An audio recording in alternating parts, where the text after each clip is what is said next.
he disappeared without a word. And just like that, the world forgot him. But she never did. On a cold winter morning in 2008, in a quiet village tucked between misty hills, 10-year-old Zayan held his mother's hand tightly as they walked to the bus stop. It was the last time she would ever see him. The story starts like so many others, a child off to school, a mother waving goodbye. But what followed turned a peaceful village into a place of whispers and shattered hearts. Zayan never reached school. No one saw him on the bus. No one remembered talking to him that day. It was as if the earth had opened up and swallowed him whole.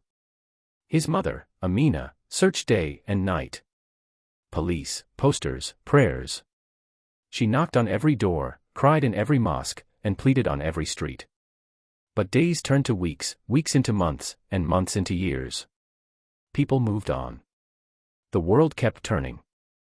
But Amina remained frozen in time, her heart stuck on that morning when her son let go of her hand. Years later. 15 years passed. The village changed. New houses. New faces. But one thing hadn't changed, Amina. She still sat by her door every afternoon, watching every passing face, hoping. Her hair had gone silver, her back was hunched, but her eyes burned with the same desperate hope. One rainy evening, as thunder rolled across the hills, a stranger walked into the village. Wet, bruised, and limping. His clothes were torn, his beard overgrown. No one recognized him, except one woman. Amina saw him from across the road and dropped the basket in her hands. The vegetables rolled onto the wet dirt, forgotten. She stared. Her heart skipped. The men looked up. Time slowed. Zayan, she whispered. The return. It wasn't a dream. It wasn't a ghost. It was her son.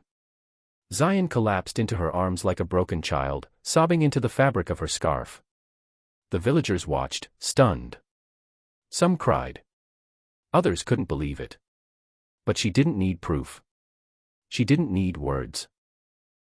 A mother always knows. What happened to Zayan? The truth was heavier than anyone imagined. After leaving home that day, Zayan had been taken. Abducted by a man running a trafficking ring from the nearby city. The men used children for illegal labor, factories, markets, even begging. Zayan was renamed, hidden, punished every time he spoke his real name. He grew up thinking his mother had died, or worse, forgotten him. He had tried to escape many times. Each attempt left him scarred, both mentally and physically. But he never stopped believing that if he could just get out, maybe, just maybe, she'd still be waiting. It wasn't until a fire broke out in the warehouse where he was being kept that he found his chance. Amid the chaos, he ran.